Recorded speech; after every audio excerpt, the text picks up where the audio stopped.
Olá, turma, vamos lá à nossa aula de geografia, certo?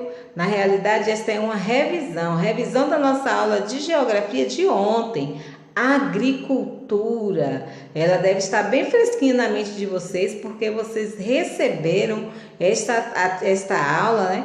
Já recentemente, isso mesmo, ontem. Então não é possível que você já tenha esquecido, né? A gente viu que a agricultura é o trabalho de cultivar a terra, é o trabalho de plantar e colher, é o trabalho de lavrar a terra. Então todos estes são conceitos de agricultura. Agricultores são as pessoas que cultivam a terra, são as pessoas que plantam e colhem. Os produtos agrícolas são consumidos in natura, ou seja, eles não são processados. Quando eu falo in natura, eu digo que estes produtos não foram para uma fábrica, não foram para uma indústria sofrerem uma transformação. Lembram que a Prof. falou na correção que nós fizemos?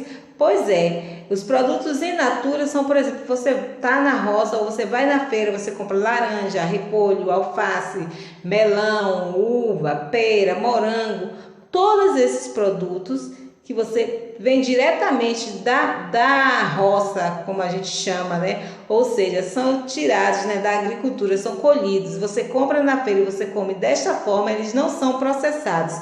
Eles são in natura. Mas a partir do momento que estes produtos são transformados em extratos de tomate, molho de tomate, goiabada, geleia de morango, suco de uva, suco de laranja, eles são alimentos e produtos industrializados, processados, transformados, certo? As atividades agrícolas precisam de solo fértil, lembra? Nós já estudamos isso também, falamos muito sobre o solo e vimos que para que as plantas possam se desenvolver, elas têm que ter um solo propício, onde elas possam tirar todos os nutrientes necessários para a sua sobrevivência. Terrenos planos e água é essencial para a vida da plantação. Tipos de agricultura. Então, a agricultura, nós vamos estar dividida em 3 tipos. Nós veremos a agricultura comercial, a agricultura de subsistência ou familiar e a agricultura orgânica. Começamos pela agricultura comercial. Os produtos que são cultivados na agricultura comercial é completamente destinado para o comércio, ou seja, para a venda. Eles são produzidos para vender, visando lucro, ok? São produzidos em grandes propriedades, com maquinários, com técnicas avançadas de produção, de cultivo, de adubação do solo. Observem as máquinas. Geralmente eles possuem semeadores, que são semeadeiras, no caso, que são esses tratores todos desenvolvidos para colocar semente, como esse aqui da figura ao lado direito, né? Esse vermelho aí. Cada compartimento desse está cheio de semente, ele vai passando, vai abrindo as valas, onde vai colocar a semente e já vai deixando a semente ali. É a diferença da agricultura de subsistência e da agricultura orgânica, que eles não utilizam esses maquinários.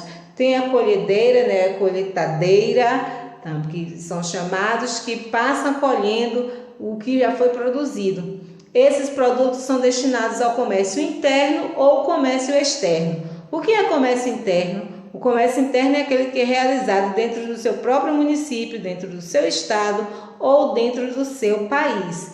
E o comércio externo é aquele que é levado para fora do seu país, certo? Para fora do Brasil. É vendido, por exemplo, as nossas mangas, abacaxis, laranjas, são vendidas para o exterior, para fora do Brasil, certo? Então, isso é comércio externo. Nesse tipo de agricultura, todas as pessoas que trabalham, que estão envolvidas nesse trabalho, são remuneradas, ou seja, são pessoas assalariadas, recebem um salário. Os agricultores, eles trabalham em propriedades com máquinas e técnicas próprias, como eu já falei. São utilizadas substâncias químicas para proteger a plantação. Por exemplo, eles estão utilizando um avião para passar jogando pesticida sobre a plantação, que vai proteger contra pragas na lavoura, né? Lagartas, grilos e vários outros tipos de insetos, formigas. ok? Então, a agricultura comercial, ela tem toda uma técnica, todo um maquinário próprio, justamente porque ela visa o lucro, certo? A agricultura de subsistência.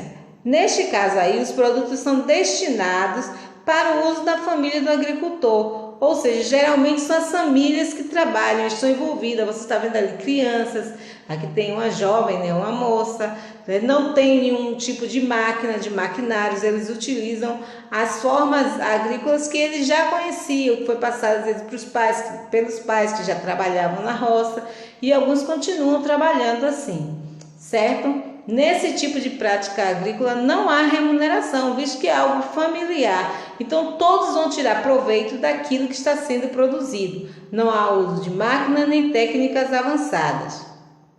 A agricultura orgânica são utilizados adubos naturais para fertilizar o solo, por isso que é orgânica, ou seja, é o humus, que é o melhor de todos, é a terra preta, é orgânico. Por que a gente diz que ele é orgânico? Porque a gente viu que a composição do humus são restos de animais, né? Animais que morrem na natureza, folhas das plantas, cascas de frutas. Então tudo isso, todos esses nutrientes são passados para o solo. Além disso, algumas pessoas produzem, né, minhocas para que possam justamente fazer isso, né, produzir adubo e afofar a terra no local onde tem a plantação.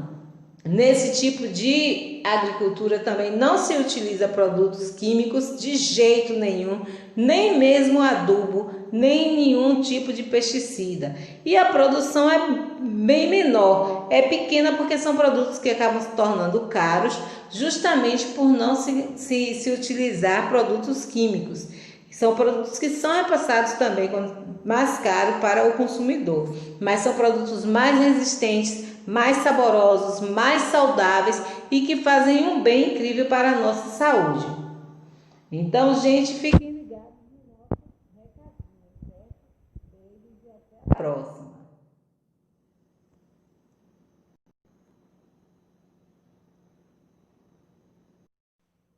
E aí, meus amores, como vocês estão? Olha só, o desejo da Pro que vocês tenham um ótimo final de semana. Depois de uma semana de muita correria, não foi uma semana muito produtiva, muitas atividades, aulas. Creio que vocês querem uma folguinha. Pois é, que vocês aproveitem o seu final de semana, mas com cuidado, não relaxem demais. Não esqueçam de toda a cautela que precisamos manter, certo? O Covid ainda é real, ainda está aí. Então, relaxem um pouco, se divirtam, aproveitem o final de semana, mas com segurança. Beijos, a Pro ama vocês. Vamos lá, gente.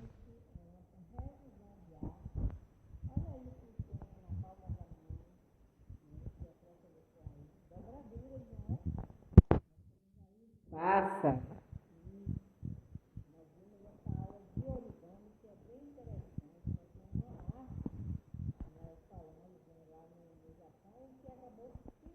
Espalhando por todo o mundo, né? Muitas pessoas acabam fazendo a dobradura, né? Porque é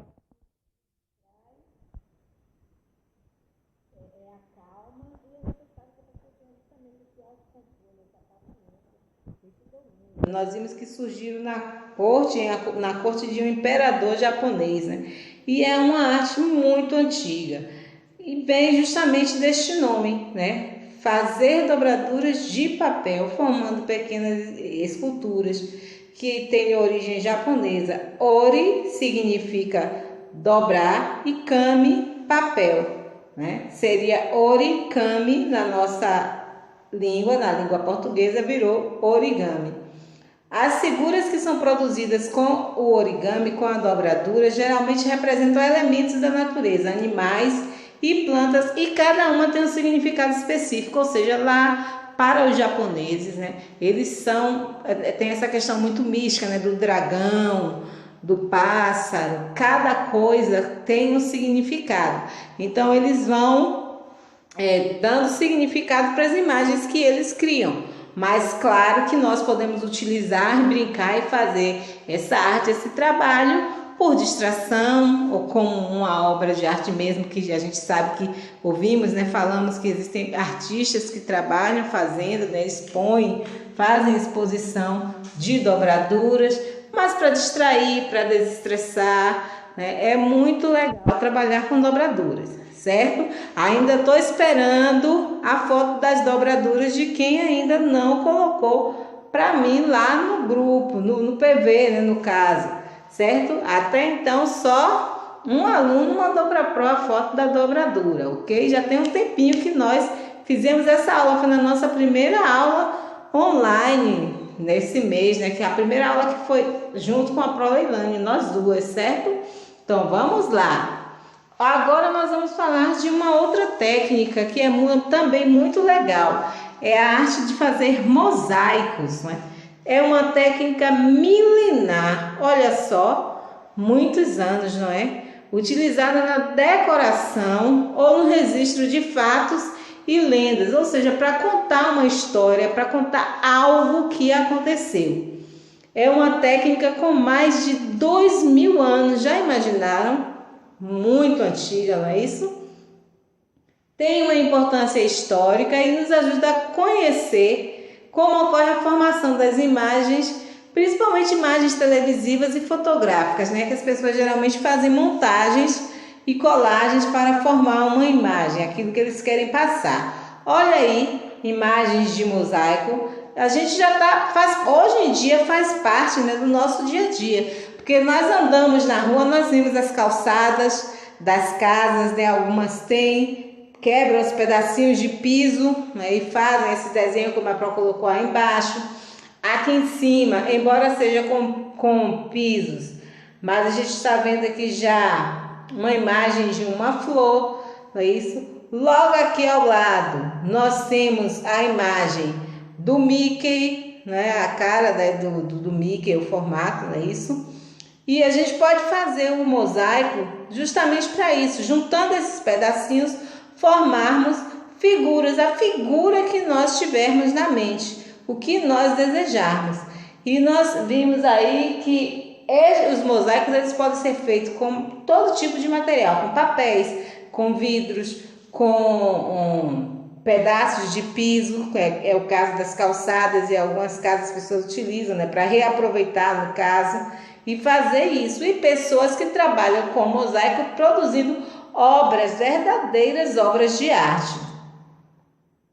Na história do mosaico, a Pro destacou aqui para vocês, diferente do que tem lá no livro de vocês, para que vocês pudessem ter um conhecimento.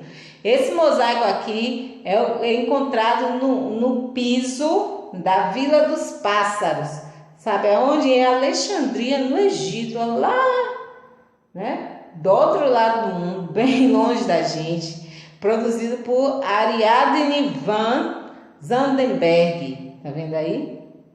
No século VI, o que foi que aconteceu? No século VI, os mosaicos surgiram nas igrejas católicas em toda a Itália, ou seja, em toda a Itália se fazia esses mosaicos. Eram vistos como os vitrais. Geralmente eles eram produzidos em vidros e tinham cores bem vivas, vibrantes, que chamassem a atenção, principalmente quando a luz do solar batesse naquele local. Então, lá no século VI, surgiram, né, nas igrejas católicas em toda a Itália. Estas obras eram colocadas, vou já falar mais uma vez, obras em vidro que decoravam o quê? O teto e o chão. E geralmente era retratada a imagem de santos e outras figuras bíblicas. Quando a gente assiste algum filme épico, algum filme que conta justamente essas histórias, nós sempre percebemos quando passa algumas imagens, né? Filmes que tem castelos, por exemplo, né? Os castelos, geralmente os reis mandavam produzir imagens com esses mosaicos, e é algo assim muito bonito, né? Foram marcos na arquitetura primitiva, mostrando-se particularmente populares nos séculos 7 e século 8, ou seja, populares aqui deu acesso ao povo, né? O povo também começou a praticar e ter acesso a esse tipo de arte. Geralmente apresentam formas geométricas repetidas, cores vivas e padrões ornamentados que aparecem tanto dentro quanto nas fachadas, ou seja, era possível ver esses mosaicos, né, ver esses desenhos, não só dentro das igrejas, dos templos, né, às vezes no castelo, como muitas vezes fora dele, na fachada, ou seja, na parte externa do local.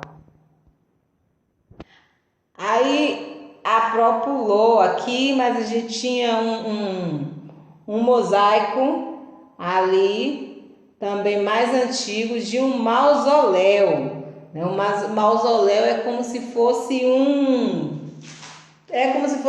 túmulo, um lugar onde se enterra as famílias e tudo mais. E como era de um czar, né, que é um título de nobreza, né, eles decoraram daquela forma, certo? Se não me engano é no Irã, essa imagem aí que foi retirada. Agora tem um artista brasileiro que foi assim de bastante destaque. Ele é contemporâneo, por quê? Porque é da nossa época, é jovem, reside em Salvador, mas nasceu em Candeias, que é Jean Marcos. Ele produziu peças, começou a produzir com 16 anos, hoje ele tem 32 anos, ele começou a produzir com 16 anos e a sua curiosidade foi tão grande que ele acabou se profissionalizando e virou um artista plástico e trabalha com mosaico. Ele tem inúmeras obras, tem exposição online e ele produz, tem uma clientela incrível, ou seja, os clientes dele eles que encomendam, que compram as peças dele, está dentre eles aí, ó. Geraldo Azevedo, que é um cantor da música popular brasileira, e Neymar, o jogador de futebol que todos vocês com certeza conhecem, né? Tem Ivete Sangalo também, e aqui tem até uma foto da Ivete em mosaico, olha aí. Ela tem essa imagem na casa dela. Tem imagens de Michael Jackson, toda assim, mosaico produzido por Jean Marcos, né? E aqui tem um painel lá em Salvador, em uma pousada, lá em Itapuã, todo produzido por ele, tá vendo aqui? Com pedras à beira da piscina. Então, imagens que representam o mar, porque Itapuã é um bairro onde tem a praia, né, uma área litorânea, tem o mar, e à beira da piscina, provavelmente escolheram esse tema por causa disso, mas é algo muito bonito de se ver. Olha o nosso diário, atividade no livro de artes, página 38, leitura no livro de português, página 68 e 69, atividade no livro de português, página 70, lê o livro, né, lê o texto, O Sapo e a Cobra no livro de português, olha só que é justamente a página 68 e 79, o que vocês vão fazer? Vocês vão fazer a leitura, vai gravar o áudio da leitura, ok? Para mim. Vão fazer a interpretação oral em áudio, porque eu preciso ouvir. Não é só a escrita você vai fazer no livro, mas eu quero a interpretação oral com as suas palavras. Então pense bem no que você vai fazer. Você vai fazer uma interpretação do texto, dizendo tudo o que você entendeu. E depois você vai fazer 2 comentários. Um comentário na realidade. Dentro deste comentário, você tem que dizer o que você gostou e o que você não gostou no texto O Sapo e a Cobra. O que você achou interessante, o que você não achou interessante. Tudo isso em áudio e vai mandar para mim, ok? Tenha um ótimo final de semana e até a próxima.